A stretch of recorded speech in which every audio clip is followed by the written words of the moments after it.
Magandang gabi. Ang ituturo ko sa inyo ngayon ay napakagandang negosyo guys. Na kung gagawin nyo ito ay road to millionaire kayo. Sana mapakinggan ninyo guys dahil napakagandang negosyo ito. Hindi kayo magsisisi. Itong negosyong ituturo ko ngayon ay hindi agad nasisira, hindi kahabol sa oras. Kumbaga napakagandang negosyo at in demand ito. Mahirap, mayaman, bumibili nito. Ito ang bagoong. Bagoong. Kung meron kayong idea sa bagoong, tatlong klase. Bagoong alamang, bagoong dilis, bagoong tahong. Tatlong klase ha. Pero ang pinakamalakas talaga dyan guys, yung bagoong dilis. Ginamos. Sa Bisaya, ginamos, tahong, amahong, ug uyap. Tulo no? Timan tandaan ninyong mabuti, tatlong klase ang bagoong.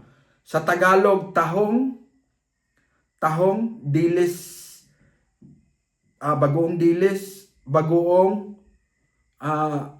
alamang. Ang pinakamalakas sa tatlo na yan ay bagoong na dilis. Napakagandang negosyo niyan guys. Hindi kayo magsisisi. Ituturo ko sa inyo ngayon paano magnegosyo ng bagoong. Kasi ang bagoong kasi, lalo na kung dyan sa kamay nilaan, yung mga urbanized area, yung kahit hindi sa Maynila, Metro Manila, kahit sa Laguna, Batangas, Cavite, or mga highly urbanized area, Zamboanga City, sa mga highly urbanized, ibig sabihin, mga mauunlad, mga matataong lugar, no, na mga followers ko diyan. Napakagandang mga negosyo ito kahit na hindi highly urbanized, yung mga municipality, mga kahit saan mabinta ang bagoong. Dapat alam ninyo 'yon, no? Pero kung sa tingin ninyo parang pakiramdam ninyo parang hindi pangit sa pangit guys, may pira diyan. Nasubukan ko 'yan. Naglalako ako ng bagoong talaga dyan sa Imos at saka Bacoor at saka dyan sa Dasmariñas, dyan sa Cavite at saka dyan sa Carmona at saka Bulacan, doon sa Batangas. Nagpapalako ako, no, ng bagoong. Napakagandang negosyo yan guys dahil ang bagoong kasi ay lalo na yung alamang ay inihalo yan sa mga gulay. Inihalo yan sa mga gulay, iniulam o inaadobo yan, nilagyan ng mga taba-taba. Tapos ginagawang parang kung may pagkain ng mga may sabaw, may nakahiwalay na bagoong o mga mangga, sinasawsaw sa mangga. Yun ang purpose, inahalo sa gulay, pakbit. Yan ang purpose ng alamang. Napakagandang negosyo yan, no? Bicol Express, hinahalo yan. Yung dilis naman na bagoong, napakagandang negosyo nun guys. Dahil namimiss ng mga kabisayaan yan Namimiss. Pag ikaw lumaking mahirap, sanay ka sa bagoong. Pag matagal ka nang hindi nakakain ng bagoong, mapapabili ka ng bagoong. Kasi ang bagoong kasi, lagyan mo ng suka at saka kalamansi, suka, tapos sili, tapos meron kang sabaw, napakasarap na ng kain mo. Dilis, lagyan mo ng noodles. Yan ang kasi ang mga sell stock niyan guys Pag maglako kayo ng bagoong, yan ang mga sell stock. Ma'am, kung may gulay ka, o utan, o gulay, sabawan mo, tapos may nakahiwalay kang bagoong ma'am, tapos lagyan mo ng kaunting suka, sili. Ang sarap na ng kain ma'am.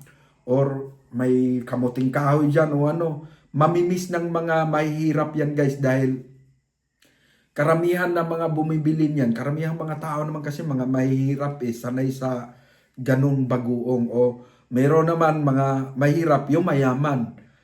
Kaya namimiss nila yung mga ganong ulam, mga bagoong. Napakagandang negosyo guys at alam nyo ang tubo, triple. Kasi ang kuha ko lang sa bagoong, 1.5. Napapabinta ko yan guys ng 6,000. Tandaan niyo yan. Ganon kalakas ang bagoong. Ang kuha ko lang 1.2, 1.5. Ang isang lata Lata ng malaking 20 kilos yon na lata ng bagoong, o 20 kilos to 25 kilos yung isang lata ng biskwit.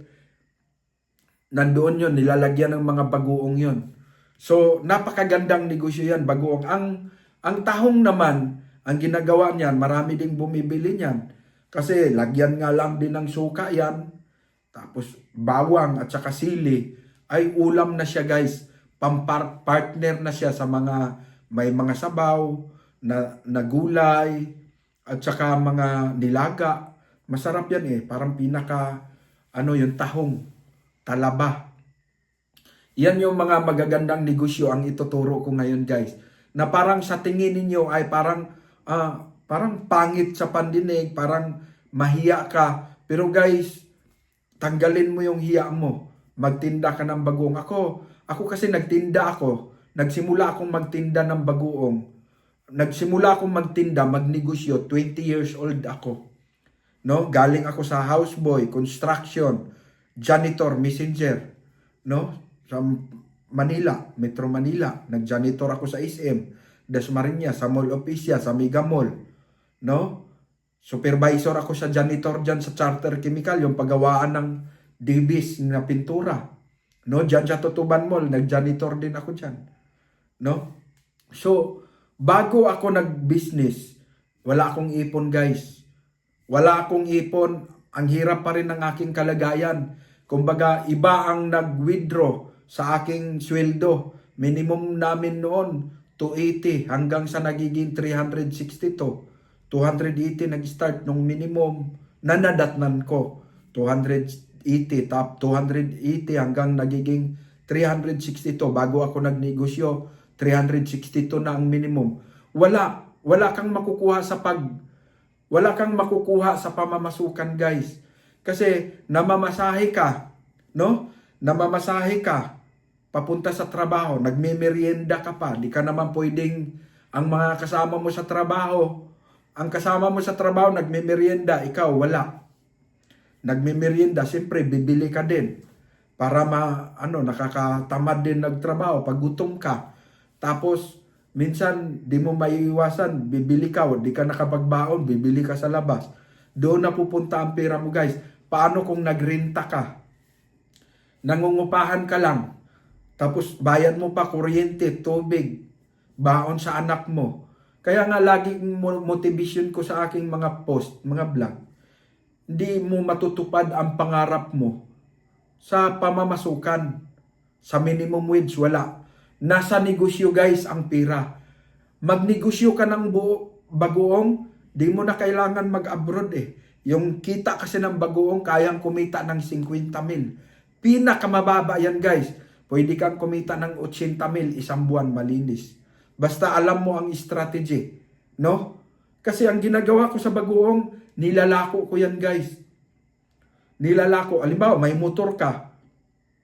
Kabitan mo ng, kabitan mo ng parang lagayan ng balde sa kabilaan. Parang nagtinda ng isda style sa mga bukid na may mga ice box sa gilid, ice box din dito sa kabilaan. Yan yung ilalako mo sa mga subdivision, no? Halimbawa, Honda Wave, o di kabitan mo ng patungan ng styrofoam. Mas maganda yung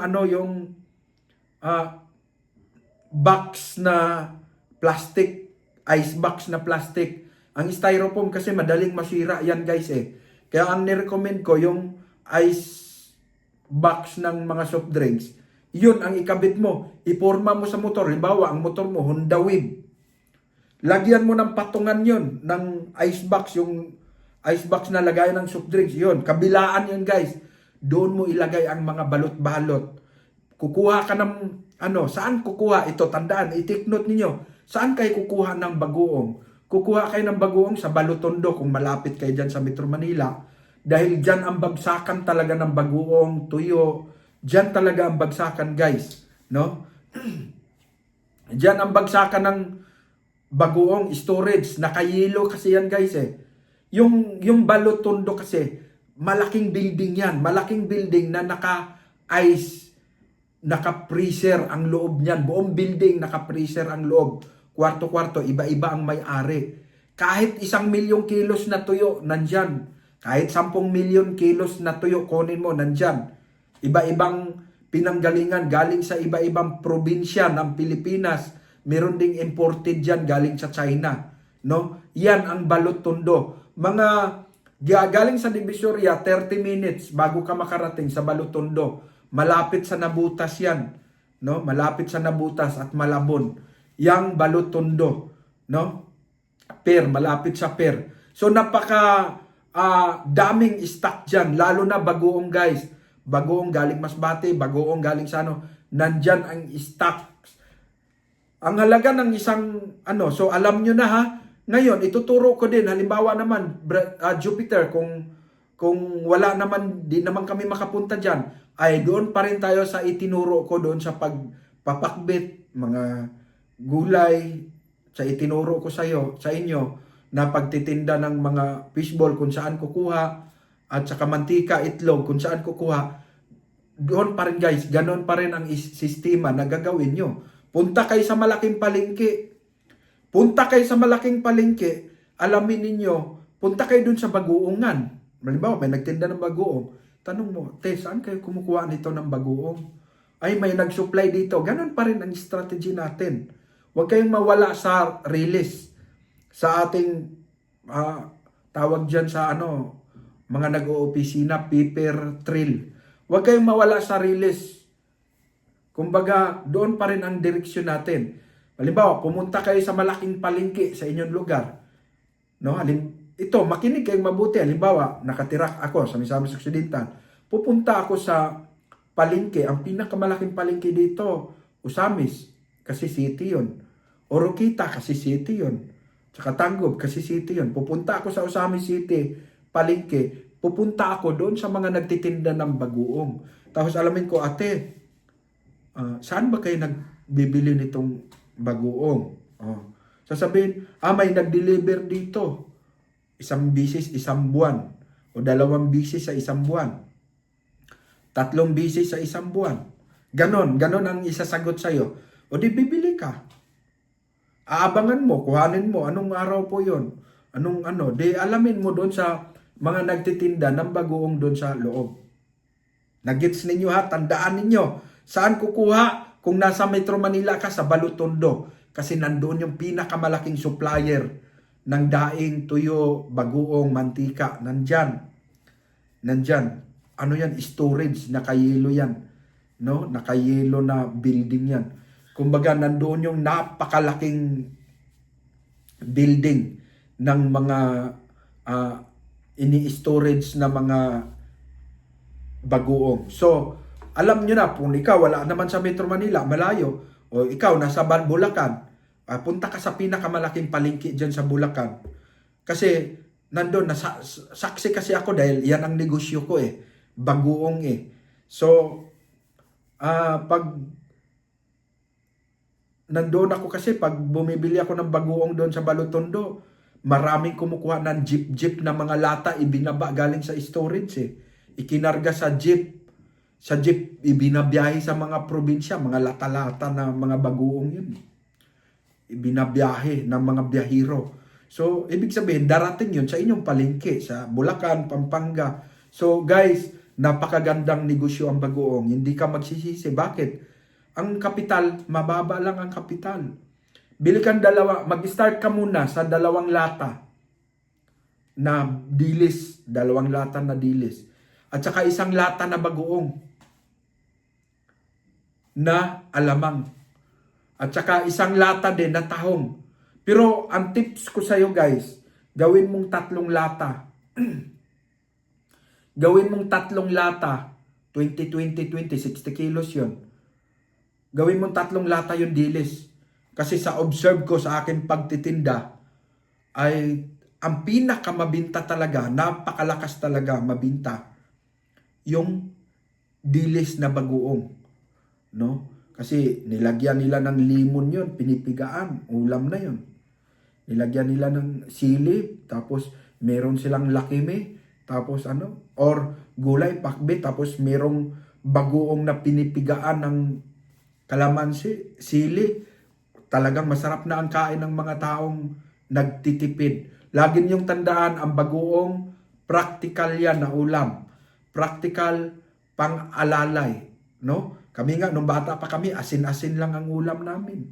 Asin. Ganun din ang mga taong naghihirap sa mga highly urbanized area, nagtitipid din yan kung ano ang pwedeng matipid. May bagoong yan, masarap na yan. Kasi, guys, makinig kayong mabuti sa sinasabi ko. Dahil ako, hindi ako nagbibiro. Ang aking pagtatawid sa inyo ng negosyo ay talagang manual. Hindi naman mahirap unawain. Hindi naman dilibro. Napakagandang negosyo yung bagoong na yan, guys. Subukan ninyo, mag-uusap kayong mag-asawa. Sweetheart, panoorin natin si Jupiter's TV, yung bagoong niya. Bagoong explanation niya. Napakagandang negosyo. Kasi nasubukan ko yan, guys. Marami tayong mga saksi na nagtitinda ako ng bagoong. No?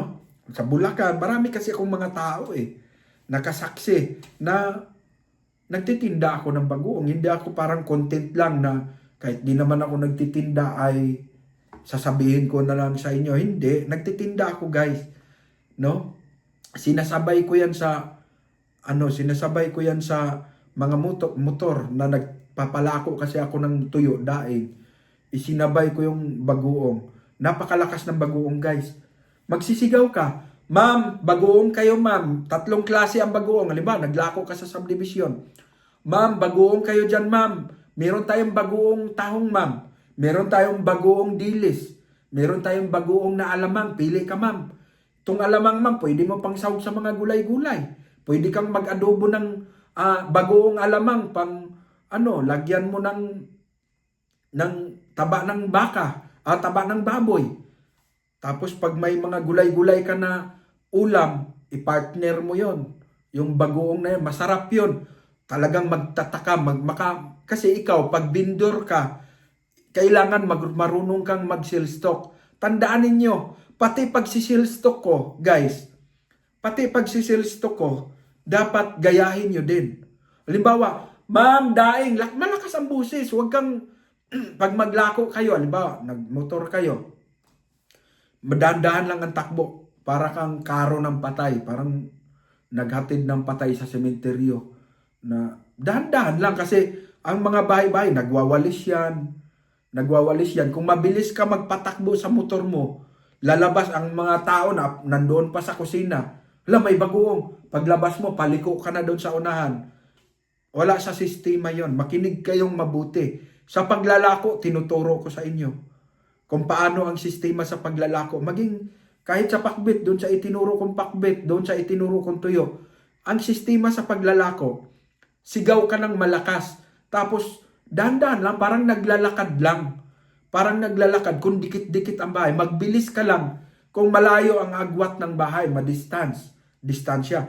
Pero pag dikit-dikit ang bahay, ang takbo mo, kasi minsan ang mga customer mo nasa taas pa, bababa pa yon. Sisili pa yun sa bintana, may nagtinda ng bagoong. Kailangan ang takbo mo, dahan-dahan, para pag may tumatawag sa'yo, maririnig ka. Maririnig mo sila. Pabili dong. O di marinig mo pa. Kaysa ang bilis-bilis mo. Tips ko yan sa inyo, guys. Tapos kailangan malakas ang busis mo. Huwag kang mahiya. Ma'am, bagoong kayo dyan, ma'am. Dilis, alamang, tahong. Bili kayo, ma'am. Masarap ito, ma'am. Pigaan mo ng limon, ma'am. Tapos may gulay ka. Ang sarap, pampartner to, ma'am. Pampagana sa pagkain. Pwede mo rin itong bagoong, pwede mo rin iano sa kamuti kahoy, partner mo. Yung kinagisna natin, ma'am, pwede mo rin i-partner sa saging saban na nilaga, ma'am. Itong bagoong, kung namimiss mo yung guys, yayaman ka talaga sa pagtitinda ng tuyo.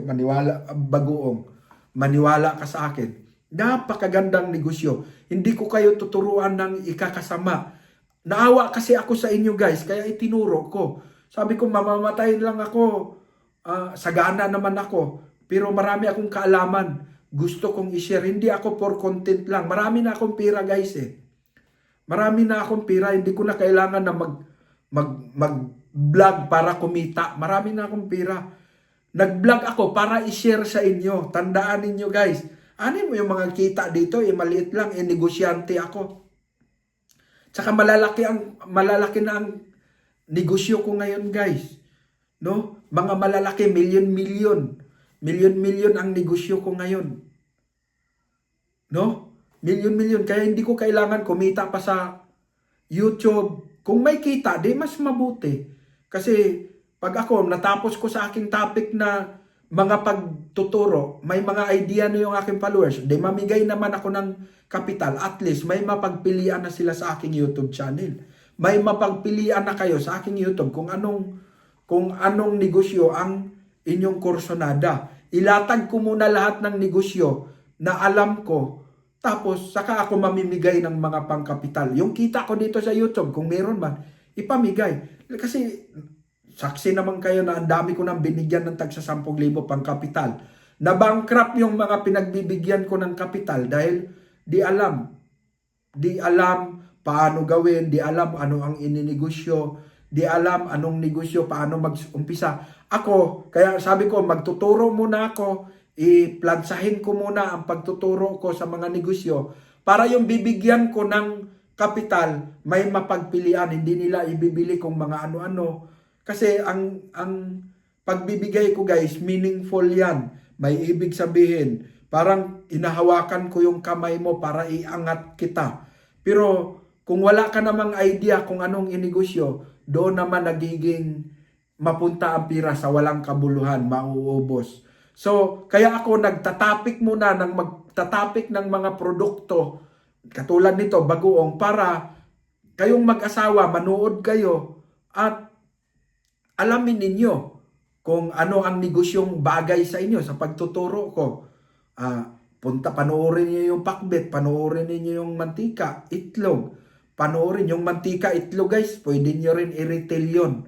No? Pwede ninyong doon kayo sa tabi ng daan, maglapag lang kayo ng isang table doon, tapos babantayan mo sa asawa mo habang ikaw ay nagbagsak-bagsak sa palengke paghapon, paggabi. Pwesto kayo sa gilid daanan ng tao, lamisa, tapos ilapag mo lang doon yung itlog na tray, maraming dumadaan, bibili yan, guys, 5 piraso, 6, lagyan mo lang ng presyo. So mga strategy, retail price yun. Yung tinuro ko din yung pagpunta-punta sa mga tindahan, bagsak-bagsak, napakaganda. Itong bagoong dilis, guys, napakaganda. Pwede din kayong magbagsak-bagsak din sa mga tindahan, i-repack mo. No, i-repack mo ng 10 piso bagoong, i-retail nyo din sa mga tindahan. 10 piso, ibalot nyo sa isang plastic na. Tapos saka mo mag-iwan ka sa tindahan ng, pag mayaman ka na, guys, pwede mo ibigay sa tindahan ng consignment yan. Consignment, pagbalik mo, ubos na kaagad yun. Mag-iwan ka ng 20 piraso sa isang tindahan, bagoong, lagyan ng 20 pesos, bagoong. Guys, napakagandang diskarte yung itinuro ko. Huwag mong baliwalain. Huwag kang tatamarin manood sa akin dahil pag-ahon sa kahirapan mo yung gagamutin natin.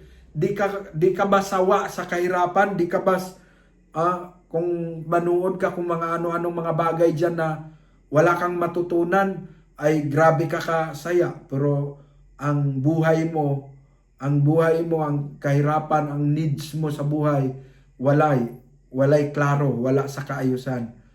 Hikahos ka pa rin. Pero iba itong itinuro ko pag dito ka ma-enjoy, na manood, marami kang teknik. Kasi ang pira nauubos, pero yung kaalaman mo sa pagninegosyo, ay dala-dala mo yan, guys. Hindi pwede mo pa ibahagi, pero hindi na mawawala sa'yo yan, guys. Napakagandang negosyo ang bagoong. Pwede kang, pag kumukuha kasi ako ng bagoong doon sa Balotondo, 30 na lata o sa taro sa Bisaya, o galon na container, kasi may pwede din nilagay din nila sa galon yan na container. So doon, inilagay din nila yung bagoong doon. No? So, ang ginagawa ko, 30 na lata na bagoong, saglit ko lang maubos yan, guys. Isang linggo lang, sold out yan. 30 na bagoong, 30 na taro, lata na bagoong, yung 3 container, 30 na container.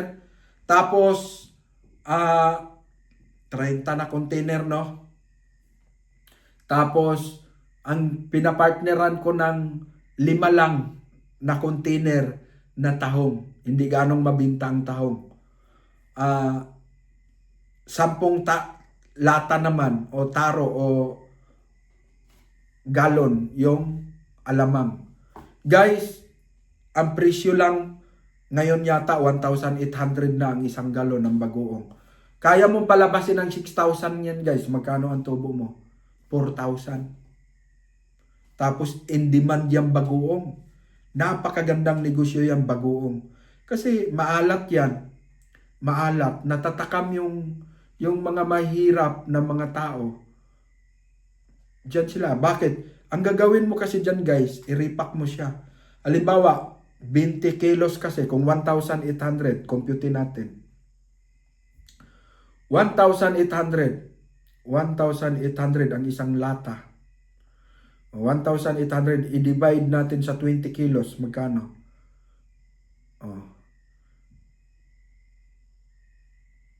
1,800.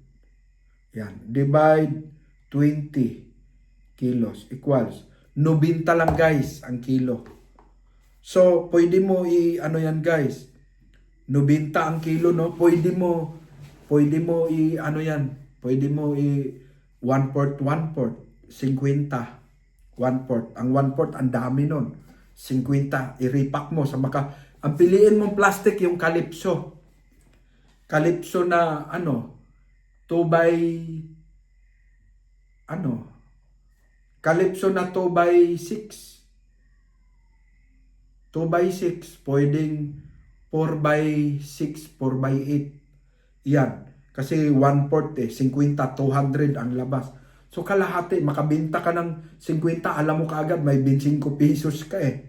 Napakaganda, huwag kayong matakot kasi ang negosyo na ganyan, hindi ka matatalo kasi di naman katulad, may itatapik ko din kasi yung isda kasi naglalako din ako ng isda sa Riwa sa Carmona State, kasi nakatira ako sa Carmona State.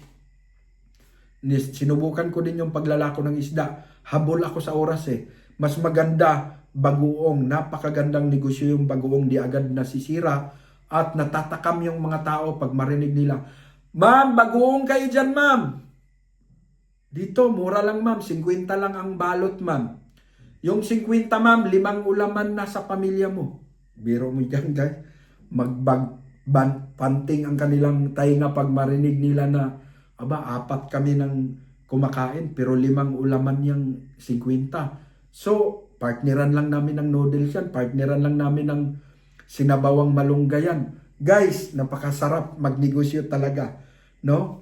Sana ma-enjoy kayo sa aking pagpapaliwanag kasi napakasarap guys Kasi, halimbawa, 90 ang kilo, 1,800, 90. Kung guys, ibenta nyo ng 50 ang 1/4, 200 yun. 90 ang kapital, meron kang tubo na 110. Tubo nyo sa 1 kilo, 110. Napakagandang negosyo yan. No? 100. Kung pantayan nyo naman yung tinda ng palengke, magdoble ang tubo nyo. Pero pag ibenta nyo, pwede kasing sabihin, "Ma'am, mas mura itong sa akin ma'am kaysa mga palengke dyan, kakarampot lang. Ito sa akin, ang dami ng 50 pesos ma'am." Ito, mabilis guys, magiging suki mo sila. Uulit-ulit lang. Lagi niyong tandaan ang negosyong pagkain, lalo't ulam, nauubos ka agad yan.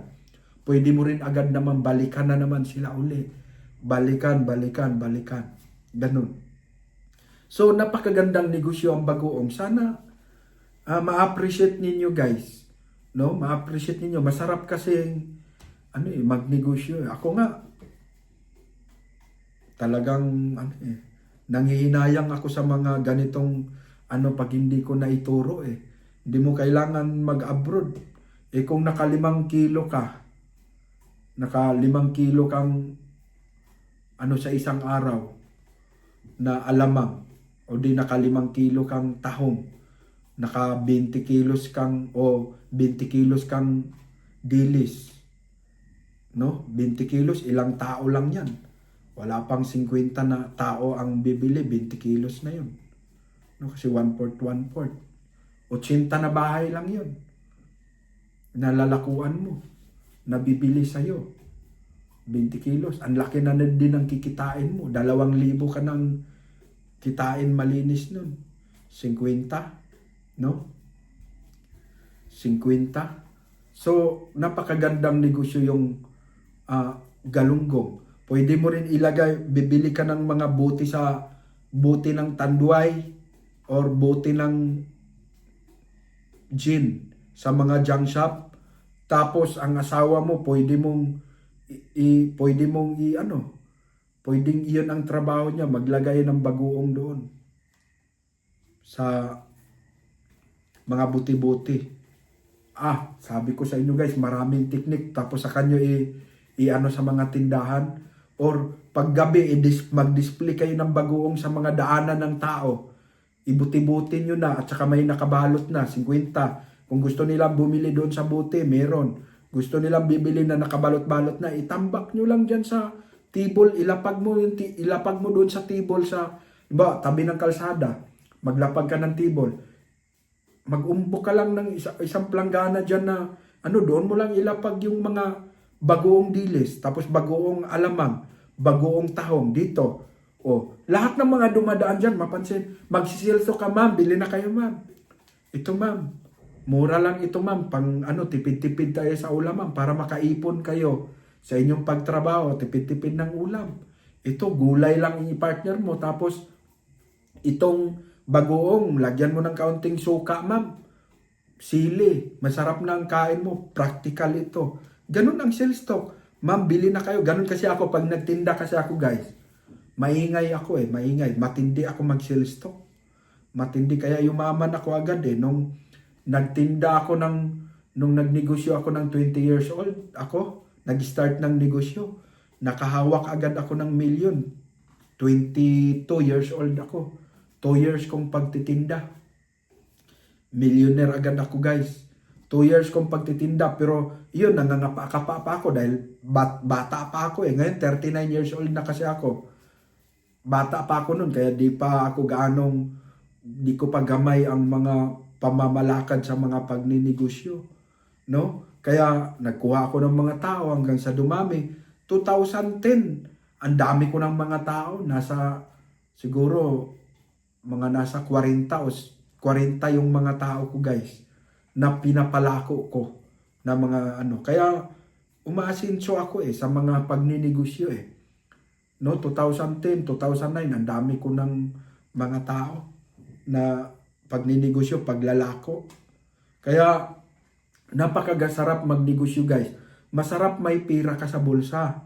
No? Karamihan na nag-aaway mag-asawa dahil walang pira. Tandaan niyo yan. Kahit nagmamahalan pa kayong mag-asawa, pag wala kayong pira, mainit ang ulo sa isa't isa, sensitive. Pero pag may pira, lalo kayong nagmamahalan Basta pag magnegosyo kayo ng bagoong, huwag niyong haluan ng bisyo. Huwag ninyong haluan ng bisyo kasi once na nagbibisyo ka, lagi ko namang sinasabi, ang bisyo, sa demonyo yan, mga vices, sa demonyo yan.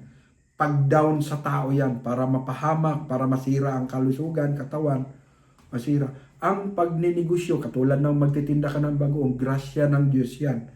Pag samahan mo ang blessing, sinamahan mo ang grasya, sinamahan mo ng mga vices, mga babae, sugal, disgrasya ang labas mo, babagsak ka. Walang dyan guys, prangka na pagka-istorya. Pag may pangarap ka, itigil mo ang bisyo. Palitan mo ng bisyo ng pagkain. Pwede, kain ka magtula ka ng tangigi. No? Magtula ka ng makakain pa mga anak mo. Yung ibili mong alak, ibili mong masarap na manok, anak mo makakain. Magtula kayo ng manok. O i-divert mo yung bisyo mo. Kasi yung pagkain ng mga masasarap para sa mga anak mo, blessing din yun. Kasi nagnegosyo ka, kasama yun, connect. Pero itong mga nasa side dito na puro sugal, babae, bisyo, sigarilyo, alak, guys, masisira ang buhay mo dyan. Hindi magtagumpay ang negosyo mo. sira ang kinabukasan mo. Kaya ang Jupiter's TV laging namanhik na wag haluan ng bisyo ang negosyo. Lagi kong maririnig ninyo yan. Kasi ano yan, galing sa damdamin ko. Kasi sa observation ko, alam nyo ba yung mga vendor dyan sa Manila? Hindi naman yan ang mga may-ari, may mga may-ari yan. Mga tauhan lang yan. Karamihan dyan. Karamihan mga vendor guys, may mga bisyo. Adik, pag hindi adik, mga babaero, alak, sugal. Iyan ang mga bisyo guys. Ito, paniwalaan ninyo ang sinasabi ko. Out of 100 na vendor, halimbawa, nagtitinda ng fishball, vendor. Halimbawa, 100 na vendor ng fishball. Ang may bisyo dyan, alam nyo kung ilan? 90%. 10% lang ang walang bisyo guys. Ganon katalamak. Bakit? Katabi ko sila. Kahit saan ako matagal ako sa pagbibindor, gilid-gilid ng kalsada. Nako, yung mga nagtitinda, hindi makapagsarili negosyo, tauhan pa rin sila. Dahil adik, nangungupit nga sila Kaya mag-ingat kayo kung lumago na kayo tapos mukuha kayo ng mga tauhan. Ingat kayo sa pagkuha ng tao. Kasi ang tao magpapayaman sa'yo kung walang bisyo yung taong tindiro mo. Pero pag may bisyo, adik, babagsak ka din Kasi kukupitan ka ng kukupitan, dadayain ka ng dadayain. Una, ako kasi pag kumuha ako ng tao, 1 taon mabait. 1 taon, pwede ko pang pakinabangan yan. Pag 1 taon na, tanggalin ko na yon. Tatanggalin ko na yon dahil marami ng kalukuhan, expert na sa mga kalukuhan yon. No? Lalo na mabalitaan ko, adik, nagbibisyo. Mga tindero ko, adik Tindero ko ng toyo, nung dyan sa Dasmariñas. Naku, nagda-drugs. Pero bilang ko naman, kaya todo puspusan ang pagmamanage ko. Bilang talaga sa kargada nila. Kasi pag malingat ka, malulugi ka. Kasi nangungupit, nandadaya, dayain ka. Kaya ako, pag kumuha ko ng tao sa probinsya, 1 taon lang, tinatanggal ko na kasi marunong na yun. Marunong ka nang paikutin nun. Pero yung mga mababait, mananatili. Kasi habang nagnegosyo ka, kukuha ka ng tao. Kasi yun ang isa sa magpapayaman sa'yo ng mabilis Halimbawa, guys, ito sa pagbabagoong, nakita mo, maganda ang kita mo, kumikita ka ng 2,000 malinis sa isang araw. Darating kasi sa punto na ang daming lawak ng area na pwedeng lakuan. Tatanim sa isip mo, magpagawa kaya ako ng isa pang sidecar. No? Kung ang isang sidecar, kikita uli ng katulad ko din, i-training ko lang mabuti. Yung tindirong kukunin ko, titinda ng bagoong, ay magpasok lang siya ng 1,000, labas lahat, pagkain niya, istein. Istein yung tauhan. Tapos labas lahat. 1,000 lang, magnet, remit sa'yo. Labas lahat, kapital, pagkain niya, expenses, lahat ng expenses. Magpasok lang siya ng 1,000 malinis sa isang araw, 30,000. Plus yung sayo guys, na 2,000 malinis. Huwag kang mag-expect sa mga tauhan ng katulad sa'yo dahil iba ang malasakit sa mga tauhan. Iba ang malasakit sa may-ari. Kung ikaw ang may-ari, mahal na mahal mo yung trabaho mo. Pero pag sa mga tauhan, basta na lang na makatinda yan, pero yung totoong malasakit, wala sa kanila. So huwag kang mag-expect na ang kita sa tauhan mo ay katulad sa'yo. Huwag kang mag-expect ng ganun. Ang i-expectation mo ay ang tauhan mo mababa ng kita kaysa sa'yo. Mga 1,000 lang ang ipasok sa'yo. Ikaw kung kikita, magtinda ka, ikaw 2,000 malinis, kaya mong kitain. Ang expected mo doon sa mga tauhan mo, 1,000. Kung meron kang 2 tauhan guys, na pinalako mo ng bagoong. Lako ka, porsentuhan ka.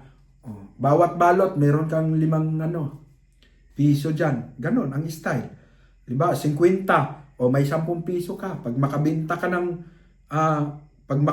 ng 1/4, 50 pesos, may 10 piso ka. Diba? So, yung mga naglalako, mabinta, damihan nun.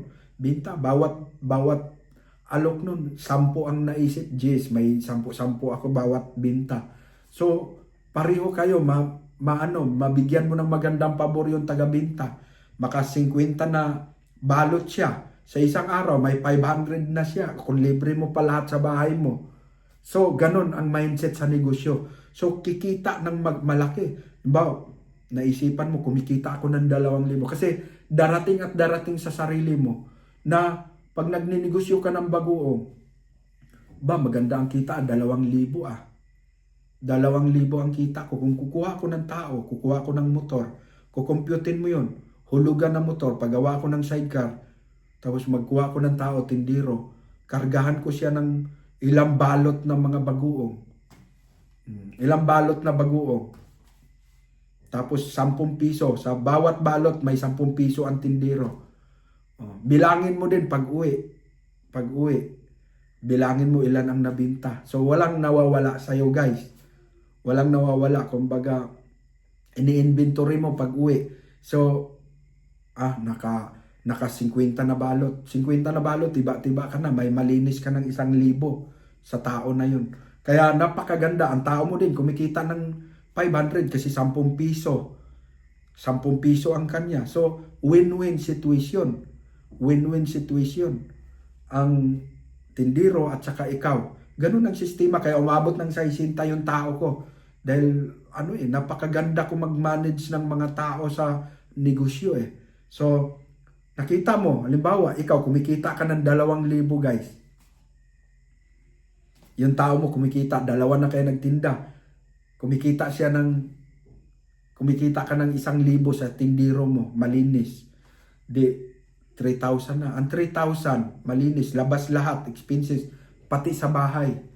Yung 2,000 kasi sinabi ko, pag ako nagtinda, 2,000, pinakamatumal na yan guys. Kasi kumikita ka ng malinis dyan, 4,000, 3,000. Doon lang tayo sa pinakamababa, 2,000. Pag bagoong ang negosyo mo, pinakamababa, 2,000 malinis. No? Labas na lahat yan. No? Kapital, gasolina ng motor. Ang gasolina kasi ng motor, 120 lang sa isang tao. Ang layo na ng marating yan. Ano na yan? At tiba-tiba ka na nun dahil ang takbo mo napakahina. Tapos, yung 120, ilang kilometers yun ang 1 litro. Ganun eh. So, ganun ang computation. Kung malapit ka lang magtinda, bago maubos yung 120 pesos mo na gas, tiba-tiba ka na. So, alibawa guys, kung 2,000 malinis sa sarili mo at yung tauhan mo, 1,000, 3,000. Magkano yun sa isang buwan? 90,000. 90,000 isang buwan. So, 11 months. 11 months, 12 months, isang taon, milyonaryo ka na sa bagoong. Ganon lang kasimple. Milyonaryo ka sa bagoong. Basta sundin mo yung tips ko. Kuha ka mag-start ka. Magkano lang ang ikapital mo? 10,000 sa bagoong. Kung meron kang dating motor ngayon, yung tinuturo ko, tiis-tiis ka muna. Start ka muna sa pagtitiis. Yung motor mo, pag hindi mo mapagawa ng bubong, yung na lang muna, yung icebox muna, kabilaan, parang isda style sa mga bukid-bukid. Tapos sigaw-sigaw ka sa mga subdivision, mga tinda-tindahan. Ma'am, dahil mga bahay-bahay. Ma'am, ano kayo ma'am? Bagoong ma'am, may dilis, may tahong ma'am. Masarap to, may alamang, pang sahog sa gulay, pang adobo, pang ano. So, ganun. Ikot-ikot ka, tiis. Pag nakaipon ka, yung motor mo, pagawan mo na agad ng sidecar. So, nag-start ka sa 10,000. Yung 10,000 mo, ibili mo lahat ng bagoong. Tapos yung motor mo na single, kabitan mo ng styrobox na plastic, kabilaan. Tapos, tiis-tiis ka, mga 2 buwan, makapagawa ka na ng sidecar nun. Makapagpagawa ka na ng sidecar, pag mapagawan mo na ng sidecar, di ka na mabasa sa ulan, di ka na mainitan. So, ganun sa umpisa, sacrifice, 10,000 kapital mo, sacrifice ka, lako ka sa mga bahay-bahay. Ma'am, daing ma'am. Ma'am, bagoong, masarap to, bagoong. Alamang, bagoong dilis, bagoong tahong. O, di ba? Ganun lang ang teknik. Pag ikaw nasa probinsya, saan bibili? Sa malalaking palengke. Alamin mo kung sino ang nag-supply sa kanila ng bagoong, doon ka rin bibili. kuhanin mo yung number para pagdating nila, bibili ka ng marami. Tapos i-repack mo, itimbang mo 1/4, 50 ang 1/4, tutubo ka na higit sa kalahati. No? Napakagandang negosyo guys. Wala kang talo, hindi agad nasisira. Hindi yan katulad sa ulam na papanis agad. Kaya ang mga tinuturo ko sa inyo, yung hindi kayo agrabyado, yung hindi kayo agad nababankrupt dahil nasisira yung paninda mo. Yung bagoong, bago masira yan, ubos na yan. No? Pag maganda, pwede mong ilagay sa mga buti-buti. Tapos pag gabi na guys, hindi ka na makapaglako, punta ka muna dun sa daanan ng tao. Daanan ng tao, paparking ka. No? Tulong kayo mag-asawa, parking ka, tapos ilagay mo yung bagoong, ilapag mo dun sa lupa, yung styro, buksan mo. Tapos, kasi nakamotor ka lang. O di, ano mo lang, buksan mo lang yung styro, nandoon yung mga styro box, nandoon yung mga balot-balot na bagoong, parking ka dun sa daanan ng tao, lahat ng duman, ma'am, may bagoong ma'am, mura lang, 50 ma'am, ang balot, ma'am, bili na kayo ma'am, 50 ang balot ma'am, may dilis ma'am, may tahong, bili kayo ma'am, masarap, practical na ulam to ma'am, bili, guys, yayaman ka, maniwala ka sa akin, hindi ako nagbibiro, hindi ako nagtuturo ng ikakasama sa'yo. Napakagandang negosyo. Panahon ngayon para pag kumita ka kasi ng 1,000, 2,000, doon mo na maalala. Kung kumita ka ng 2,000 malinis, doon mo na maalala. Tama si Jupiter's TV. Tama. Ang sweldo ko 300, 400, 500 minimum. Ngayon nagiging times 4, nagiging 2,000 na ang kita ko. Ma-inlove ka na sa negosyo. Ma-realize, hihingi na lang ako sa'yo ng balato guys. Balang araw. Napakagandang negosyo ang bagoong. Una, matatakam yung mga dumadaan dahil bagoong yan eh. Alam nila, maalat yan at masarap yan. Lagyan ng kalamansi at lalo na yung dumadaan, mahirap, nagtitipid. 50 kasi yung bagoong na 50, 5 ulaman, expected niya. 5 ulaman niya na yun, 10 ulam niya na yun. 10 ulaman kasi kaunting dakot lang nun, lagyan ng suka, tapos sili, tapos may lakime. Ang sarap na, pagpawis-pawisan na ng malapot yung sarap. Tapos maglaga ng pakbit, tapos may nakahiwalay na bagoong suka, sili. Ang sarap na ng kain. So iyon yung mga sales talk guys. Sana na-enjoy kayo. Bigyan nyo ng napakagandang oras ang aking pagtuturo. No? Kasi para, sabi ko nga, masarap magmamahala ng mag-asawa. Karamihang naghihiwalay mag-asawa dahil sa pera. No? Mainit ang ulo, sensitive ang isa't isa dahil mainit ang ulo, walang pera. Mainit ang ulo pag walang pera. Pero pag may pera ka, ang makakain kayo, makapagpasyal-pasyal kayo mag-asawa, makapagkape kayo sa labas, ma-edit mo yung asawa mo sa isang pasyalan dahil may pera. No? Ang anak nyo, maibigay ninyo, makabili kayong pante, makabili kayo ng bra, kasi pag namamasukan, hirap ka makabili ng mga pantalon, bra, pante, mahirapan kang makabili. Dahil ang iniisip mo, pagkain lang, survival lang kayo sa pamamasukan. Ito ang Jupiter's TV. Sana na-enjoy kayo sa panunood sa aking vlog. Panoorin ninyo guys ang aking pakbit na topic. Panoorin ninyo ang mantika itlog, panoorin ninyo ang daing tuyo, panoorin ninyo ang iba pang ituturo, at sana huwag kayong makalimot mag-subscribe. Mag-subscribe kayo guys ha, para ang pag-subscribe kasi para pag may upload akong video na pagtuturo, magno-notification, magpaalala sa inyo. Maraming salamat po. Salamat sa inyong pagtiwala. Pasensya na kayo sa aking mga pagkukulang sa inyo guys. Hanggang dito na lang. Salamat po. Bye-bye.